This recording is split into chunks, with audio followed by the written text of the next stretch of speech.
ಅಂತರತಮನಿ ಗುರು ಹೇ ಆತ್ಮತಮೋಹಾರಿ ಅಂತರತಮನಿ ಗುರು ಹೇ ಆತ್ಮತಮೋಹಾರಿ ಜಟಿಲ ಕುಟಿಲತಮ ಅಂತರಂಗ ಬಹು ಭಾವ ವಿಪಿನ ಸಂಚಾರಿ ಜಟಿಲ ಕುಟಿಲತಮ ಅಂತರಂಗ ಬಹು ಭಾವ ವಿಪಿನ ಸಂಚಾರಿ ಹೇ ಆತ್ಮತಮೋ ಹಾರಿ ಅಂತರತಮನಿ ಗುರು ಹೇ ಆತ್ಮ ತಮೋಹಾರಿ. ವಾವ್. ಅಂದರೆ ಎಸ್ಪೆಷಲಿ ನಿರೂಪಣೆ ಮಾಡುವಂಥವ್ರಿಗೆ ಈ ರೀತಿಯಾದಂಥ ಮ್ಯೂಸಿಕ್ ಇಷ್ಟಪಡುವಂಥ ಒಂದು ಇದ್ದಿದ್ರೆ it is so relaxing. So ನಿಮಗೆ ಸ್ಟ್ರೆಸ್ ಎಲ್ಲ ಇದ್ದಾಗ ಮ್ಯೂಸಿಕ್ ಏನಾ ರಿಲ್ಯಾಕ್ಸೇಷನ್ ಅನ್ನುವಂಥದ್ದು? ಹಾಂ, ಮ್ಯೂಸಿಕ್ಕು ಜೊತೆಗೆ ಬರವಣಿಗೆ ಎಲ್ಲ ಒಟ್ಟೊಟ್ಟಿಗೆನೆ. ಅಂದರೆ ನನಗೆ ಏನು ಗೊತ್ತಾ, ನನ್ನ ಲೈಫಲ್ಲಿ ಇಡೀ ಲೈಫಲ್ಲಿ ಟರ್ನಿಂಗ್ ಪಾಯಿಂಟ್ ಅಂತ ಹೇಳಿದ್ರೆ ಜಿ ವಿ ಅತ್ರಿಯವರು. ಏನಂತ ಹೇಳಿದ್ರೆ ನಾನು ಅಂದರೆ ತುಂಬ ಶೈ ನೇಚರ್ ಅವನಿದ್ದೆ. ನನಗೆ ಇವತ್ತು ಜ್ಞಾಪಿಸ್ಕೊಂಡ್ರೆ ನನ್ನ ನಿರೂಪಣಾ ಕ್ಷೇತ್ರದಲ್ಲಿ ಲಕ್ಷಾಂತರ ಜನ ಇರೋ ವೇದಿಕೆಯಲ್ಲಿ ನಿರೂಪಣೆ ಮಾಡಿದ್ದೀನಿ. ಸೊ ನನಗೆ ಒಂದ್ಸಲ ನನ್ನ ಹಿಂದಿನ ಇದನ್ನು ಜ್ಞಾಪಿಸ್ಕೊಂಡಿದ್ದ ತಕ್ಷಣ ನನ್ನ ಕಾನ್ಫಿಡೆನ್ಸ್ ತುಂಬಿದಂಥ ಗುರುಗಳದು ಜಿ ವಿ ಅತ್ರೆ. ನಾನು ಅವರಲ್ಲಿ ಕಲಿಯೋಕ್ಕೆ ಶುರು ಮಾಡಿದಾಗಲೇ ನನ್ನ ಬದುಕಿನ ಎಲ್ಲ ಬದಲಾವಣೆಗಳಾಗಿದ್ದು.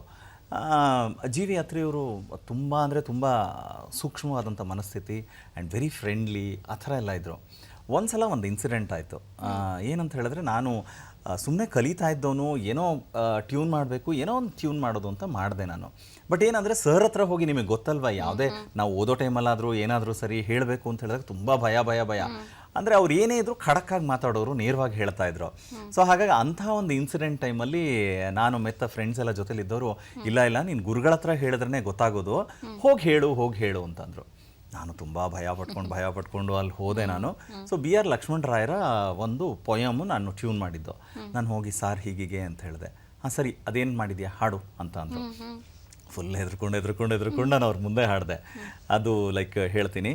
ಕರ್ನಾಟಕ ಬರಿ ನಾಡಲ್ಲ, ನಮ್ಮ ಸಂಸ್ಕೃತಿಯ ಧಾತು, ಕನ್ನಡ ಕೇವಲ ನುಡಿಯಲ್ಲ, ನಮ್ಮಂತರಂಗದ ಮಾತು,